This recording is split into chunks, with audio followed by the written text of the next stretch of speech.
अस्सलाम वालेकुम स्टूडेंट्स। आज हम पढ़ेंगे economics.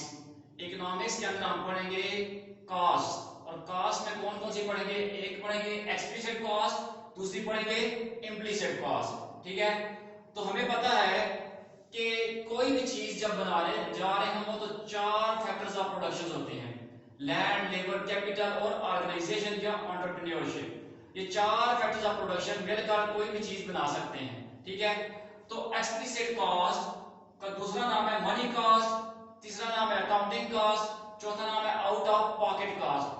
Out of pocket cost जो है आपकी इस डेफिनेशन को ज्यादा क्लियर करेगी।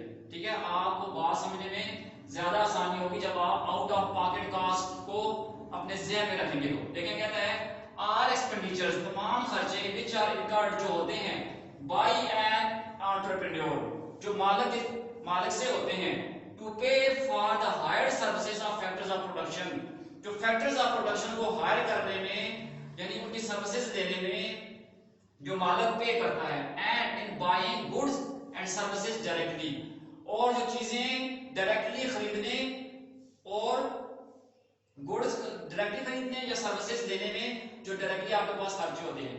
अब आप फोर फैक्टर्स ऑफ प्रोडक्शन के अंदर फर्ज करते हैं कि आपके पास आपने लैंड हायर की कर ली है, बिल्डिंग हायर कर ली है। ठीक है, लैंड है, कैपिटल आपने इंटरेस्ट पे ले लिया है, लैंड लेबर कैपिटल। ठीक है, लैंड है आपने हायर की, लेबर है आपने उसको सैलरीज वगैरह दे रहे हैं, उसको वेजेस दे रहे हैं। ठीक है, कैपिटल है आपने इंटरेस्ट के ऊपर लिया, ऑर्गेनाइजेशन है तो इसका मतलब यह हुआ कि आपने मैनेजमेंट के बंदे आपने हायर किए और उनको सैलरीज वगैरह दे रहे हैं। तो ये फोर फैक्टर्स ऑफ प्रोडक्शन है। इनको जब आप पैसे देंगे तो ये सारे की सारे पैसे जो हैं आप ये खर्चे कराएंगे, और इन खर्चों को ही हम एक्सप्लिसिट कॉस्ट कहते हैं। तो वो तमाम के तमाम खर्चे जो फैक्टर्स ऑफ प्रोडक्शन को हायर करने में या उनकी सर्विसेज देने में होते हैं, ठीक है, उन्हें हम एक्सप्लिसिट कॉस्ट कहते हैं। और दूसरी निशानी इस एक्सप्लिसिट कॉस्ट की ये है कि ये आउट ऑफ पॉकेट कॉस्ट है। हकीकत में जो पैसे बिजनेस से बाहर जा रहे हैं वो सारे के सारे क्या कहलाएंगे?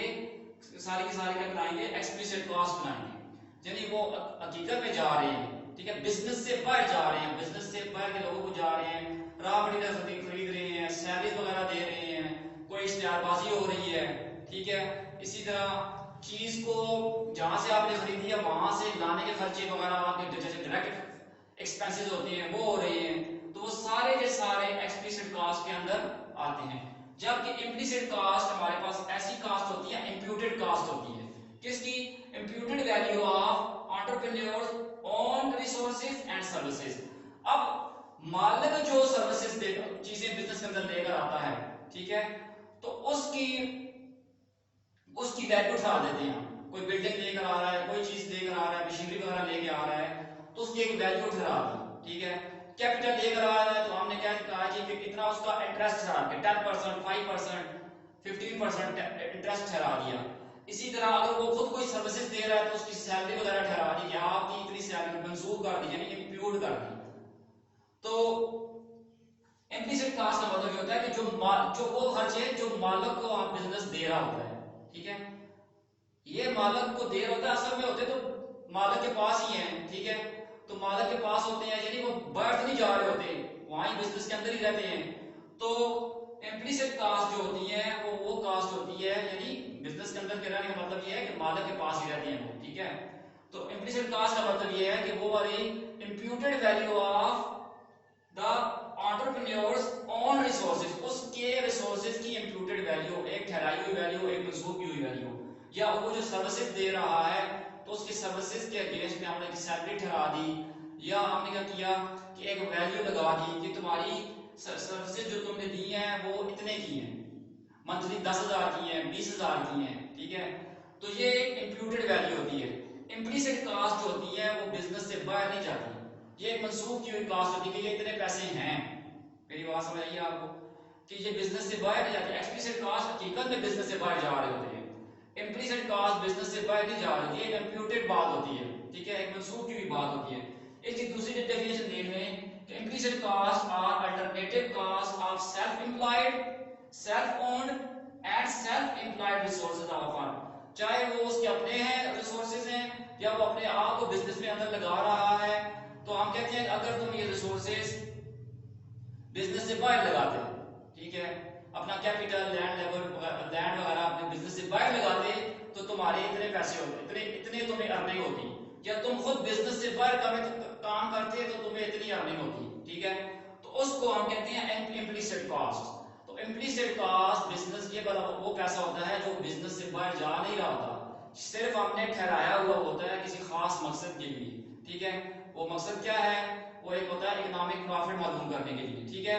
तो इकोनॉमिक्स के अंदर इकोनॉमिक प्रॉफिट जब हम मालूम करते हैं तो फिर हम उसको डिस्कस करते हैं, ठीक है। चलें वो उसको भी यहाँ भी देख लेते हैं कि वो क्या होता है, इकोनॉमिक प्रॉफिट क्या होता है। इकोनॉमिक प्रॉफिट को डिस्कस करते हैं कि वो क्या होता है। तो मगर एक साथ एक और चीज को भी डिस्कस कर लेते हैं कि वो है अकाउंटिंग प्रॉफिट, ठीक है। अकाउंटिंग प्रॉफिट, तो अकाउंटिंग प्रॉफिट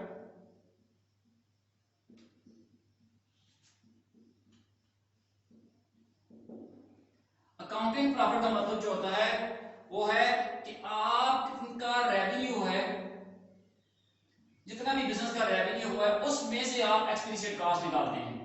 कौन सी कॉस्ट निकालते हैं? एक्सप्लिसिट कॉस्ट निकालते हैं।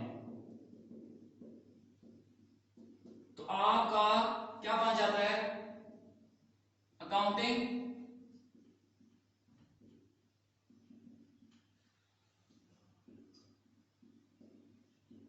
प्रॉफिट, आपका अकाउंटिंग प्रॉफिट बन जाता है। Accounting profit is equal to revenue minus explicit cost.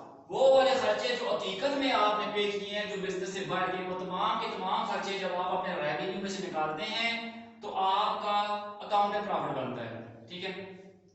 अब इकोनॉमिक प्रॉफिट क्या है?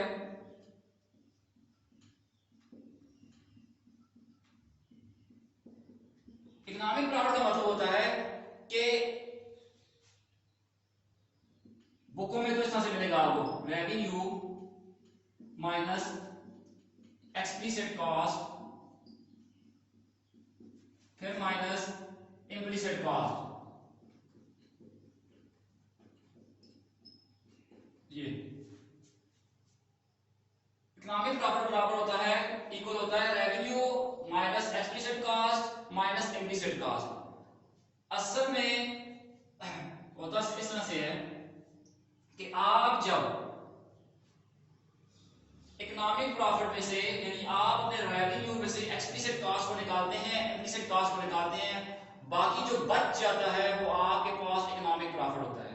ये आपके बिजनेस के एनालिसिस के लिए ये बहुत अच्छा है। वो किस तरह से कि आपने देखा कि रेवेन्यू में से तमाम के तमाम वो खर्चे निकाले जो बिजनेस से हुए, जो बिजनेस ने अदा कर दिए हैं, यानी जो हकीकत में कैश बिजनेस से बाहर चली गई है, और वो वाले खर्चे जो मालिक रिसोर्सेज लेकर आया है उनके ऊपर हमने इंप्यूट किए हैं, फर्ज किए हुए हैं हमने, ठीक है। इंप्यूट किए हैं कि ये वाले यानी मालिक अगर बिजनेस के अंदर कैपिटल लेके आया तो हम उसका इंटरेस्ट लगा देते हैं, ठीक है। मालिक बिजनेस अगर काम कर रहा है तो उसकी सैलरी लगा देते हैं, ताकि पता चले कि अगर मालिक बिजनेस को कैपिटल ना देता तो कैपिटल जाहिर सी बात है हम कहीं उधार पे लेते, उधार में लेते तो उसके ऊपर सूद देते, तो वो सूद भी तो अगर हम रेवेन्यू में से माइनस करते ना। हाँ, इसी तरह अगर मालिक बिजनेस अंदर काम ना करता तो बाहर से कोई बंदा हायर करना पड़ता बिजनेस को, वो बिजनेस के अंदर काम करता, फिर क्या होता, बिजनेस उसे सैलरी देता, तो वो सैलरी भी तो हमें रेवेन्यू में से माइनस करते ना, ठीक है। तब भी तो जाके हमारे पास ट्रू प्रॉफिट आता, ठीक।